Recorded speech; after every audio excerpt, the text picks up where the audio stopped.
Hey y'all, Dennis here, Muddy Water Search and Recovery.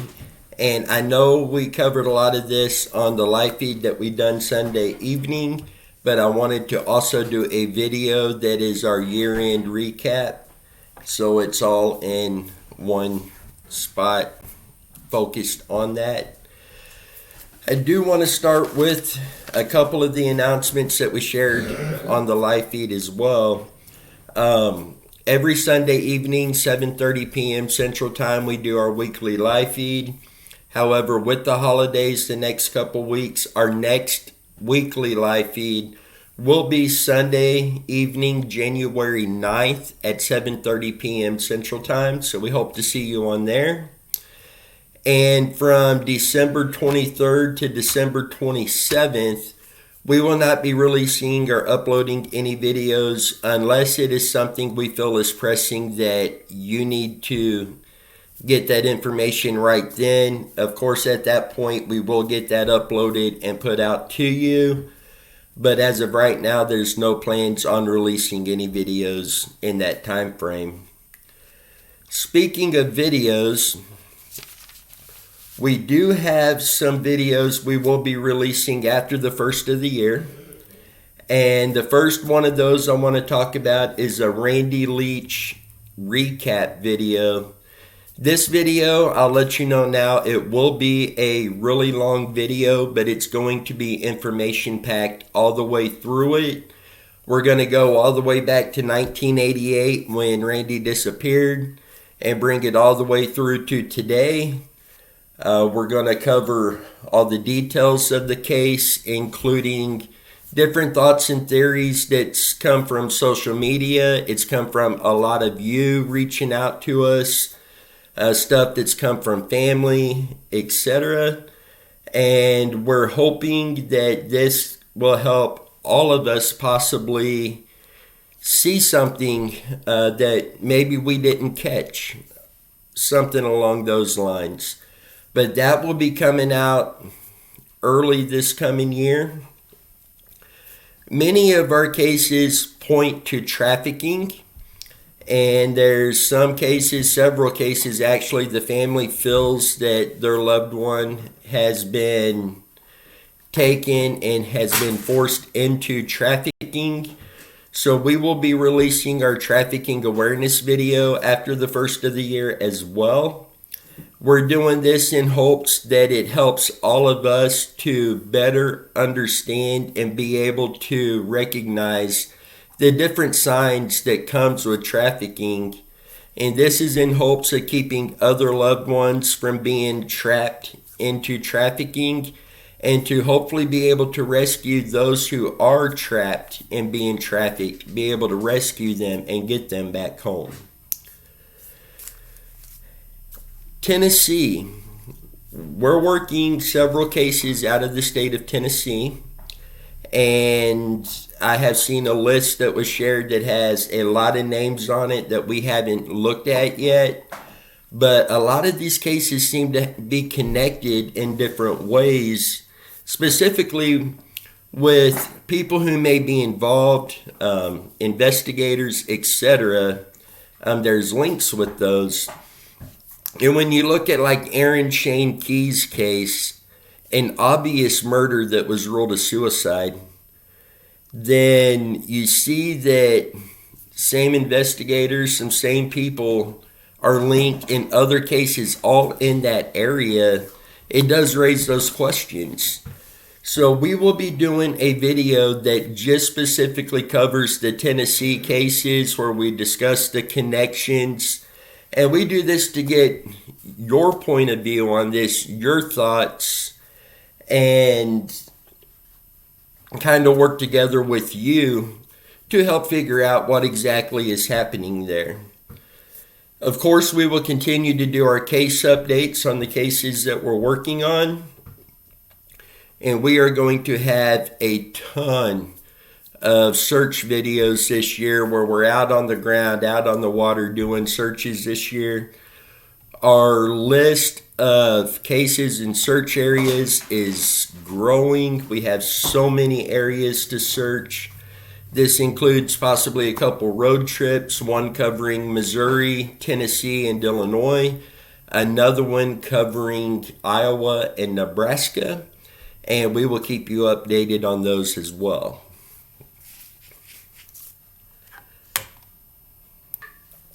For those of you who have been following us, some of you since the very beginning, we actually got started doing this up here around 10 months or so ago. I did do some search and recovery, search and rescue work way back years ago, but we started Muddy Water Search and Recovery approximately 10 months ago. In those 10 months, we have worked on 213 cases, with 115 of those cases, they are now solved. 82 of those solved cases were found safe. They're alive and safe today. 33 of those cases, unfortunately, they were located deceased. That's not the answer anybody ever wants in a case. But at the very least, thankfully, those families got the answers. They know where their loved one is and was able to properly lay them to rest. And a question that I get asked a lot is, what got us into starting Muddy Water Search and Recovery? To be honest with you, one night I was bored, just laying in bed, playing on YouTube, watching random videos. And those who followed for a while knows that, I love to go hunting, I love to go fishing, camping, I love being in the outdoors. So playing on YouTube, I come across a video that was Adventures with Purpose. So I seen a boat, I seen water, and it's like, it might be my kind of video. So I started watching it and started seeing what they were doing, and they were working on the Randy Leech case. Randy Leech, the name sounded familiar. I've lived here in Leavenworth, Kansas for almost 13 years now, and anywhere around here at some point you are going to hear something about this case mentioned. And then I saw it was from Linwood, Kansas, knowing that's a 30-40 minute drive from home. It really got my attention. Then I heard Harold and Alberta Leech share their story about Randy and his disappearance. And feeling their pain through that video, it really got me. And when the video was finished, I run into the kitchen and got Megan, told her, you got to watch this. So we went back in and we watched the video, and we both knew that we had to do something to help. We didn't know what, but we knew we had to do something. Well, Adventures with Purpose, they have always said they are a deep water sonar dive team. So we got to thinking, and, being that we're a family that loves to hunt, be outdoors, we know how to read the land when we're out there. So we decided maybe we should focus on the land aspect of these searches. So that was our initial plan, was to do land-based searches for missing people. As most of you know, many of these cases end up leading towards the water. Well, I've been a fisherman all my life. I know how to run sonar, etc. We decided to go ahead and incorporate the two of them. And in a way, that works out great, because some of these cases, you don't know if they're in the water or if they're on land. So this gives us the ability to do a full, complete search on these cases. So that's where we decided to, yes, do both water and land-based searches. And the Randy Leech case is what inspired us to get involved. Adventures with Purpose, and I do have to admit, Sam the Adventure Man was he had always been my favorite on there. He's been a huge inspiration to us, as well as Jacob from Chaos Divers, Jeremy from Fishing with Nug, Britton with Depths of History, Brock the Rock. I mean, there are many of these people out there that have been such an inspiration. And then a little further down the road, Kansas Missing and Unsolved has been a huge inspiration to us. After we got started, I've got to say, talking with the ladies, and they have agreed, our biggest inspiration is all of you.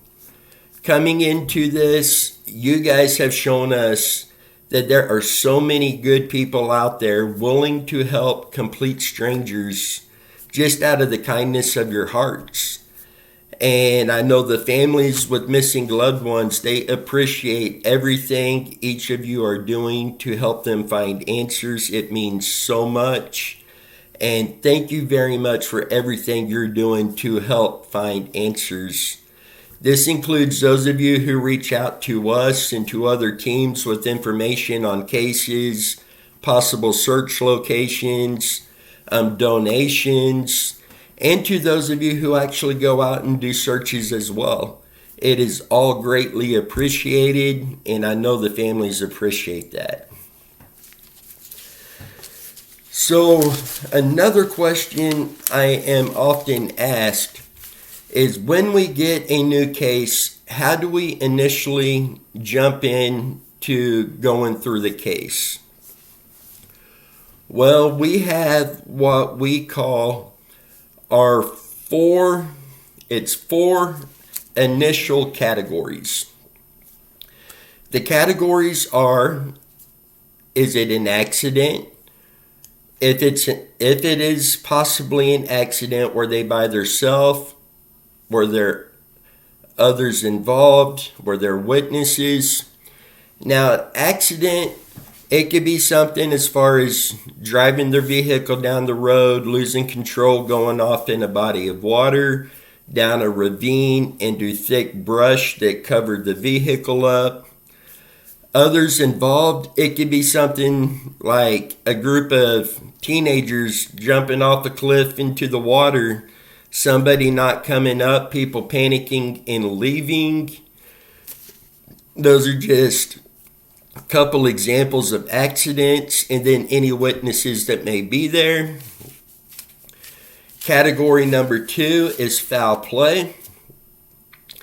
Foul play breaks down to obviously murder, but it also covers abduction. And with abduction, we have to look at, is this a regular abduction? Is this a kidnapping? Or is this trafficking? Abduction is simply taking one person from their original point of origin somewhere else against their will. And this could be either through persuasion or by force. Kidnapping is transactional, which means there's going to be a ransom involved, or there's going to be some kind of personal gain involved in this kidnapping. And trafficking covers so much ground, and we will actually get into that when we release our trafficking awareness video, but that is something else we've got to look at. The third category is, did they voluntarily leave? Meaning, first obvious would be, is this a runaway? Did they run away? And as you know, I do not like putting that title on something, but it is something that we have to look at. And with this, we have to look at, is this medical induced? Meaning, are they supposed to take medicine? They're not on their medicine, so they're not thinking right. Do they have medical problems, medical conditions that's caused them to wander off, etc.? And the last category is self-harm. Self-harm obviously is suicide. And if it is suicide, is it really suicide, or was this murder and made to look like suicide? The initial details we need on the case to break them down in these categories is the date and time that they went missing, the description of the person, the location they were last seen, who last seen them in their relationship. Are they in a vehicle? Were they by themselves? Were there others with them, and who was driving? Do they have a medical history? Do they have a history of disappearing? And what is their mindset? Are they going through tough times right now? Was everything good? This helps determine a lot of things in a case like this. And initially, we will use this information and then look at our 4 categories to see where it initially fits. And it is not uncommon for a case to fit all 4 categories initially. From there, we start breaking the information down, which then narrows down the possibilities and ultimately leads to narrowing down search locations for that individual. That's basically just a rundown of how we get started on a case. I done this early on into Muddy Water Search and Recovery, and talking with the ladies, we're going to be doing this again soon with more detail, but we're going to do a behind the scenes video where we actually show you hands-on where we get a new case and what we do going into that from the very beginning to hopefully help you understand how we actually operate. We are very different from a lot of the other teams out there, but at the same time, there is so much that we're doing in these cases that we want to share that with you so you can better understand what we're actually doing. So with that, let me talk about some of the searches that we've been on throughout 2021. And first, I'm going to start with Cole Firestein. Cole is missing from here in Leavenworth, Kansas, and had ties to Atchison, Kansas. And we were able to go to 3 different bridges that had small creeks that run underneath them. And we were able to clear all 3 of those areas. Cole had been missing almost 2 years at that time. So if it's an exposed body in an area like that, 2 years, odds are very, very slim of finding anything there at that point. But we were looking for any kind of sign that he may have been there. And we did not find anything, and I was very confident in saying that all 3 of those locations are cleared. We will not determine an area is clear unless we know without a doubt that there's nothing there. And I feel all 3 of those areas fit that category. You're going to hear location cleared, or you're going to hear object cleared from us. Location cleared means we have searched the area thoroughly. There is no sign of anything related to the case on that property. Or an object cleared, I'll just give an example. Somebody sends us a photograph off of like Google Earth. We then take the coordinates off of that. We go to that location. We get our eyes on that object to see what that is. And if that object is cleared and it's not related to the case, you will hear us say the object is cleared. If the object is cleared, it does not mean the location itself is cleared, just that object. So just to kind of help you understand more on how we clear things. With Cole's case, we also went down to the Riverfront Park here in Leavenworth, and we conducted a search there. I am very confident in determining that area to be cleared. The park itself gets a lot of foot traffic through there.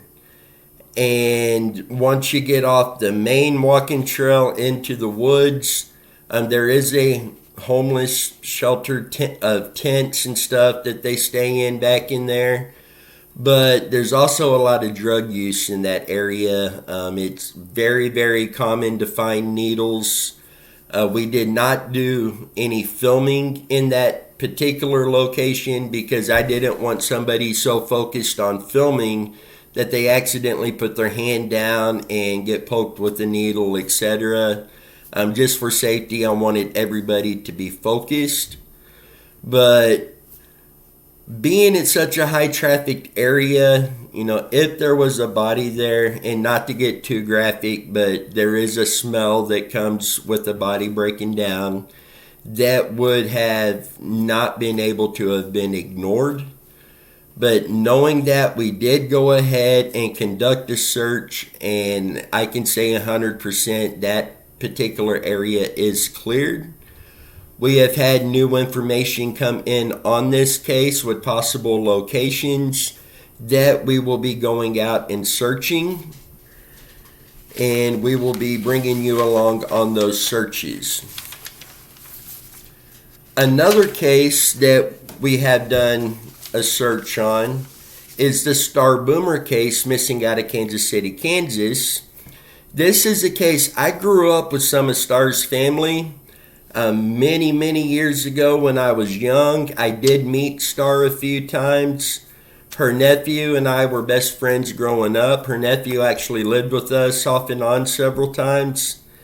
And so obviously once we got started with Muddy Water Search and Recovery, this is one of the cases I wanted to look at as well.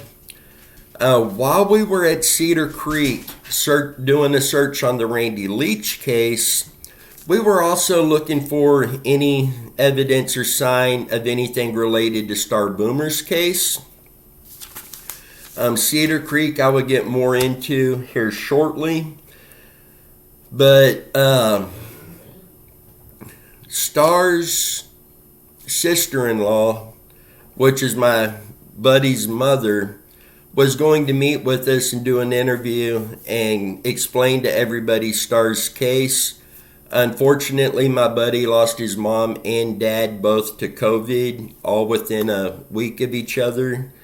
So my buddy says he will down the road speak with us all. I'm not pushing that. I told him don't even worry about it. You take care of you, your family. And down the road, if you decide to, that's fine. But we do have some information on this case that is led us to a couple new locations to be searched. So we will be searching those areas as well for Star Boomer. In Randy Leech, by far we have done the most searches on the Randy Leech case. Randy's is the very first case we started working on as Muddy Water Search and Recovery. And Megan and I went out and we were looking at the bridges over the small creeks in the area, and particularly 9 Mile Creek, but there was a couple other ones there as well. And we used Google Earth to pull these up. It looked like the trees and the brush, it looked to be really thick on Google Earth. We documented all the locations. We went out there and we were able to search and clear. It was either 12 or 13 of these bridges in the area. And once we got out there, we realized all the thick that we saw was basically just the canopy. Once you get down in there, it was open. You can see all through there. So the 12 or 13 bridges there, I am 100% comfortable calling those cleared. There was an image sent to us of an object in Wolf Creek that was over by Bonner Springs. And off of Google Earth, the object, it did kind of appear like it could have been the top of a vehicle or something. We were able to go and determine that was a drainage pipe. We confirmed that with the coordinates to ensure that that is the object. So we were able to clear that object. There is a small bridge on Golden Road we recently went to, and that is clear as well. We had somebody send an image of what looked like a vehicle on the edge of a field just in the trees, and we were actually able to determine that that was a hunting blind somebody had built in the area. So we were able to clear that particular object and image as well. Cedar Creek. When we went to Cedar Creek, it was initially to search for Randy, but knowing that Star's case, the area kind of overlaps there. So we were looking for any evidence leading to Star as well. But what took us to Cedar Creek is one of our viewers had sent us a photo off of Google Earth that looked like a bumper in Cedar Creek, like the back of a vehicle sticking up. Well, those of you who watched Adventures with Purpose video searching for Randy when they went to Cedar Creek, they put their boat in at the boat ramp and went downstream, and it was very shallow. They had a lot of issues getting their boat through there. Talking with other people, they confirmed it to be shallow. One of our viewers let us know that he goes fishing there a lot and it's very shallow. The day before we actually done a search there, Megan and I was in the area, so we drove down there just to get our eyes on the location to see firsthand what we're looking at, and we agreed it looked very shallow.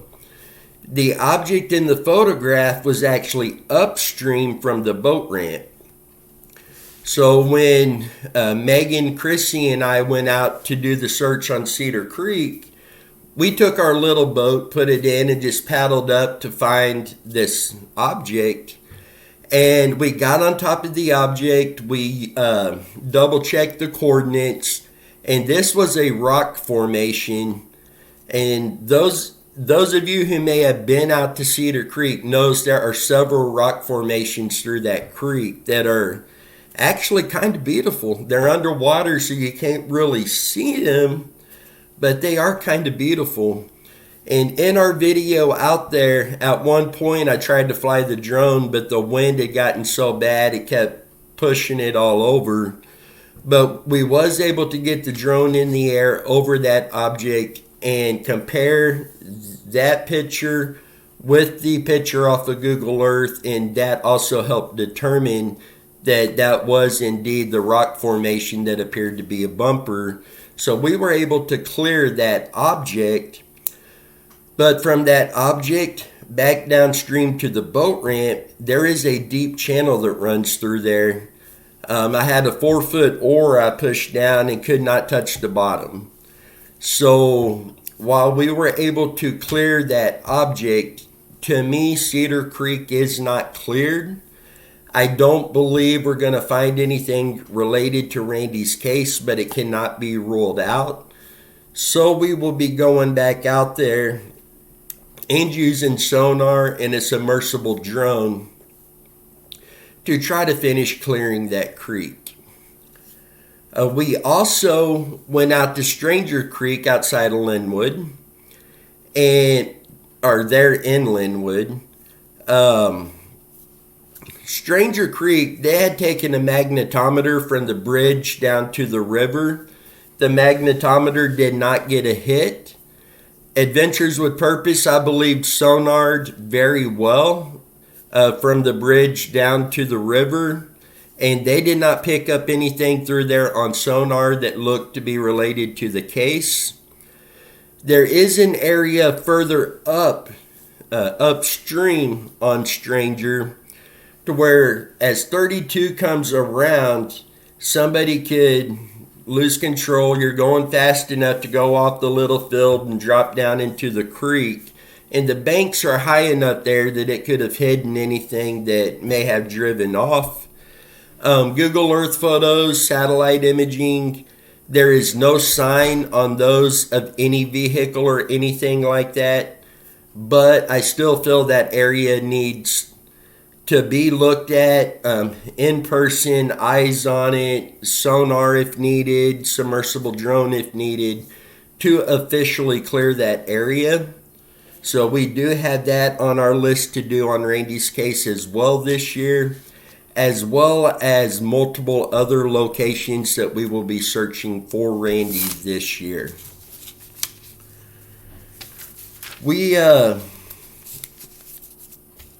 Let me look through my notes again here. And while we might be going a few days without doing any videos in a couple weeks before our next live feed, if you have any information on any of these cases, theories, search locations, questions, suggestions, new cases, etc., please don't hesitate to reach out to me. My contact is always down in the video descriptions. You can call me, text me, email me, anything. Please, you can get a hold of me anytime. Please do not hesitate to do that. And we do keep our sources 100% anonymous. We will never share a source's name without the source giving us permission to do so.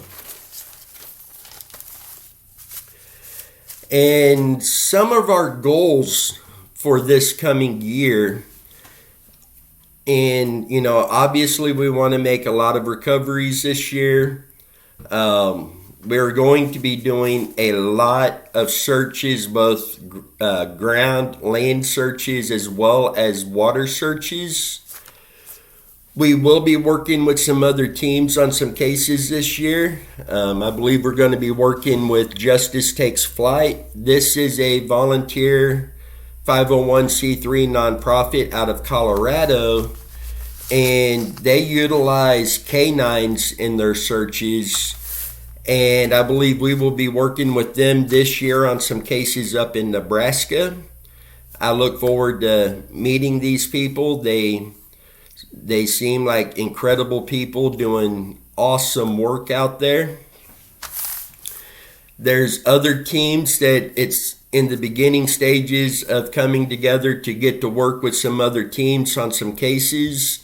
We will update you on those as I don't want to give names and get hopes up and it fall through. So as we confirm these, we will update you on those. Our podcast, we will be spending some more time getting our podcast fully updated. This coming year, our Muddy Water Search and Recovery website will be released. This will be an interactive website where there is things on this website you're going to be able to interact with us and with others on. And I'm really looking forward to that. I had planned on having this released this year, but we're designing the website ourselves. So it's going to have everything that we want on there. It's going to be on there. And that has taken a lot of time. So I'm looking forward to getting that released out to you guys. And I also, one of my big goals this year is the Alex Van Delsing case and the Aaron Key case. I want to see those cases, those investigations reopened and reclassified, because I am 100% certain neither one of these committed suicide. I believe wholeheartedly they were murdered. So one of my goals is to do everything that we can to help get those cases reopened and reclassified. And then to help us as far as funding and stuff to get out to do this, because we are volunteer. We are so thankful to the donations that have been coming into our GoFundMe account. And that has been so helpful. But this coming year, we're also going to go ahead and apply for a 501c3 nonprofit. And with that, that's going to allow bigger corporations and stuff like that to actually donate to assist in getting us out there. And then they get that back in their taxes. So I think that's going to help us be able to get out more to help these families. And for anybody who's wanting to donate, our GoFundMe account will be down here in the description. 100% of donations will be used for our search and recovery efforts. So with this, I wanted to come on and talk to you again, let you know what's taking place this year, some little ideas of what is coming up this coming year, and kind of how we're doing things. If you have any questions, any comments, suggestions on any of that, please reach out to me and let me know. You guys are not only one of our biggest inspirations, you guys are what allows us to be able to do this. And, working together, a lot of these solved cases already this year, a lot of you sent information in on those that was so helpful and so vital. 115 of those cases solved. For me, that's bittersweet. That's 115 families that they have the answers they were looking for, and that is incredible.